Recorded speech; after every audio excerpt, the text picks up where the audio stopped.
कि मुसलमान होना अपने आप में गर्व की बात है, मुसलमान होना एक फख्र की बात है, बशर्ते कि वो मुसलमान हो। और मुसलमान से मतलब है मेरा मुकम्मल ईमान वाला। और जब मुकम्मल ईमान आ जाएगा तो मुसलमानों का कोई क्या बाल वाका कर सकता है कि नूरे हक शमे इलाही को बुझा सकता है कौन, जिसका हामी हो खुदा उसको मिटा सकता है कौन। न तलवार की धार से न गोलियों की बौछार से रब का बंदा डरता है तो सिर्फ परवरदिगार से। तो मुसलमान ऐसा होता है जो किसी खोटे सिक्के को भी हाथ लगा दे तो सोने की अशरफी में तब्दील कर दे।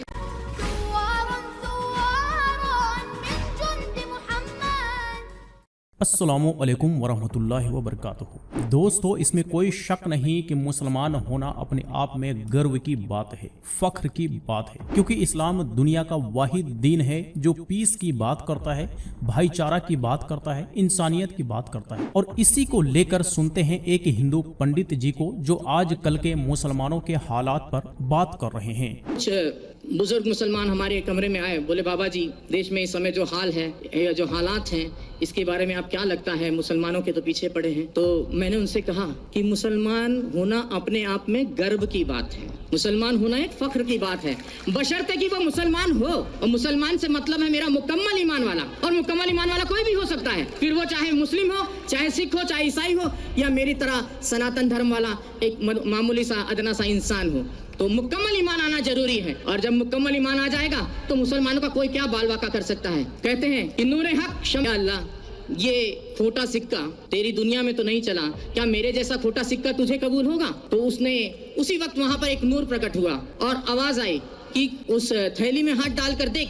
और जब उसने थैली में हाथ डालकर देखा तो वो सारे खोटे सिक्के सोने की अशरफियों में तब्दील हो गए थे। तो मुसलमान ऐसा होता है जो किसी खोटे सिक्के को भी हाथ लगा दे तो सोने की अशरफी में तब्दील कर दे। तो इस चीज का ख्याल रखना चाहिए, मुसलमान को किसी से घबराने की जरूरत नहीं है। और मैं पहले से और काफी दिनों से मुझे एक व्यक्ति ने कहा कि बाबा जी अब आप कलमा पढ़ के मुसलमान हो जाओ। तो मैंने कहा मुझे कलमा पढ़ने की जरूरत नहीं है, मैं खुद ही पहले से जन्मजात ही मुसलमान हूँ। और मुसलमान का मतलब ये नहीं कि कलमा पढ़कर ही हो सकता है, मुकम्मल ईमान कहीं भी आ सकता है, चाहे वो हिंदू में आए, चाहे मुस्लिम में आए, चाहे सिख में आए, चाहे ईसाई में आए, चाहे किसी यहूदी में आ जाए, किसी में भी आ सकता है। मुकम्मल ईमान आना जरूरी है। जी हाँ दोस्तों, ये आपने एक हिंदू पंडित को इस्लाम के बारे में बात करते हुए सुना।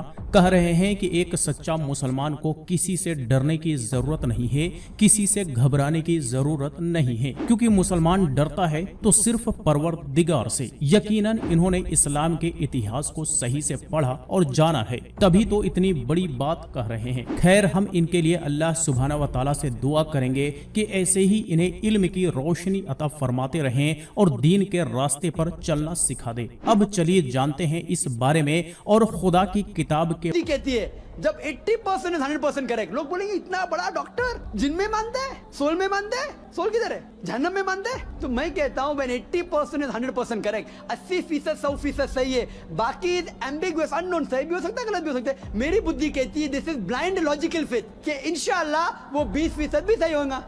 सो you should have true faith, not blindly, but when you reach to the true faith, blindly you will believe in the true faith.